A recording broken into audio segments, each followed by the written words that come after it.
जी next question mister राय हसन नवाज। राय साहब आप सवाल नहीं पूछेंगे? सर गोली क्यों चलाई? राय साहब भी सवाल नहीं पूछना चाह रहे। नेक्स्ट क्वेश्चन फिर राय हसन नवाज साहब का सवाल है जी। ख्वाजा इजहारुल हसन साहब।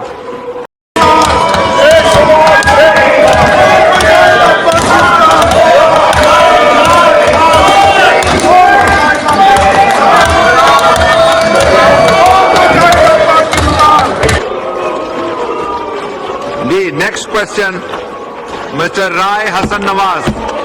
राय साहब आप सवाल नहीं पूछेंगे? सर गोली क्यों चलाई? राय साहब भी सवाल नहीं पूछना चाह रहे। नेक्स्ट क्वेश्चन फिर राय हसन नवाज साहब का सवाल है जी। ख्वाजा इजहारुल हसन साहब।